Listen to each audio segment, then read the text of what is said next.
Happy New Year, guys. I hope everybody is excited about 2021. Today I'm going to show you how to make a classic chicken curry. Now, based on our other videos, this one is a lot longer, so please bear with us. Once you learn this recipe, it's very easy to make chicken. So you need a couple of pounds of boneless, skinless chicken. I normally use a mixture of chicken breast and chicken thighs, and I chop it in 2-inch cubes. The first part to do this recipe is to marinate the chicken, and you marinate chicken using a few ingredients. So to the chicken, I added some oil, some salt, some hot paprika, and turmeric. Along with that, I will be adding a mixture of ginger, garlic, and I'll squeeze some lemon. What the first marinade does to the chicken is actually gives a lot of flavor. When you add all these ingredients, the flavors directly penetrate into the chicken. And growing up in a tropical climate back home in India, another reason why we marinate chicken is to get rid of any bad odor that the chicken has, because it's 90-100 degrees temperature there. So I think that was another reason why we do this. Now, if you have some time, you can mix this chicken and cover it with a plastic wrap and let it marinate in the refrigerator overnight. The longer you marinate, like about 24 hours or so, the better your chicken will be. But if you don't have time, you can always mix this, set it aside, and start preparing the chicken curry. And that's fine as well. The first thing that you want to do is take a 3 or 4 quart saucepan, add a little bit of oil, and add chicken pieces to it. And you'll saute the chicken pieces for about 10 to 12 minutes. The reason we do this is because we want the chicken to seal all the juices. And once this is done, after 10 to 12 minutes, you want to remove the chicken pieces into a bowl.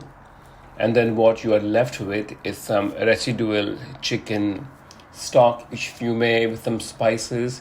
And we'll cook the other parts of the chicken curry into this. Just set this aside and forget it for half an hour or so. So to this, we'll add a little bit more oil. So please don't judge me, but you require about 3 or 4 tablespoons of oil to make this chicken curry. So make sure that the heat is low, and you see there is a lot of flavor stuck to the bottom of the pan, and this is a great time to use your spoon and remove as much flavor as you can from the bottom of the pan. And that's exactly what I'm doing here. Now to this we will add some red onion. Just thinly slice it, no need to dice it or chop it. Some salt. Every time you add onion, it's a good idea to add salt.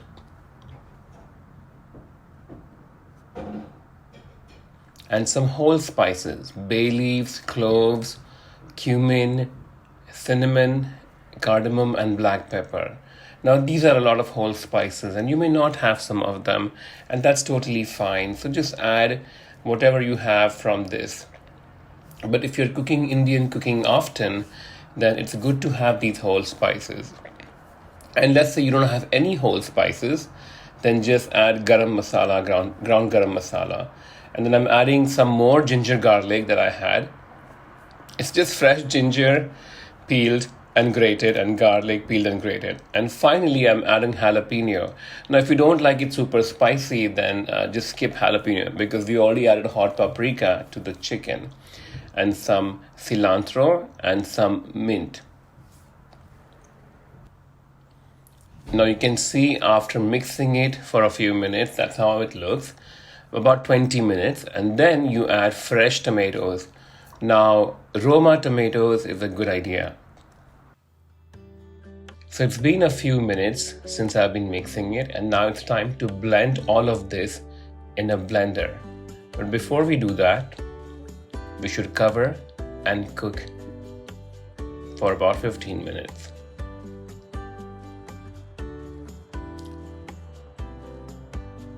So it has been 15 minutes and you can see the tomato has pulped.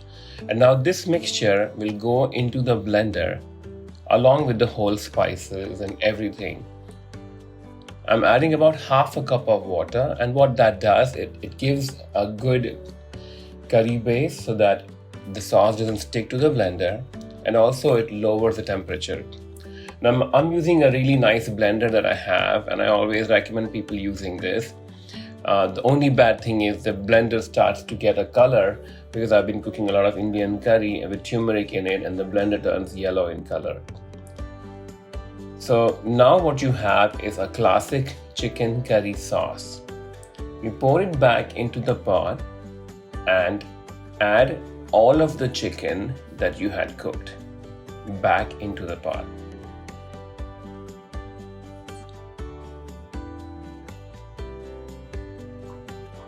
Give it a good stir, and now at this point you can either preheat the oven at 350 degrees and bake it for an hour, or cook on low heat for about half an hour.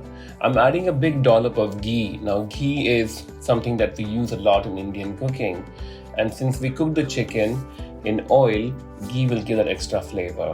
I'm adding a couple of pinches of ground garam masala because that will give more flavor to it. And what ground garam masala would do is, since we did not cook it for a long time, we're just adding it almost towards the end, it will retain the fresh flavor. So give it a mix and cover and cook on low heat over a stove top for about half an hour, or just bake it in the oven at 350 for about 45 minutes to an hour. One thing I forgot, this is a Punjab chicken curry, and one of the key ingredients in Punjab is crushed dry fenugreek leaves. Now these are very difficult to find, but this is required in a chicken curry. If you don't have this, skip it, but if you have it, then that will be excellent. I'm going to leave a link where to buy this on Amazon. And that's it, guys. It's been a few minutes. The chicken curry should be done. You can see a lot of oil is floating on the top. One, because we did add a lot of oil, and second, when the oil floats on the top and it looks like a Gulf oil spill, you know that the chicken curry is ready. All of the tomatoes and onions and everything that we had added has beautifully prepared this nice sauce, and now it's just time to garnish it with some chopped cilantro.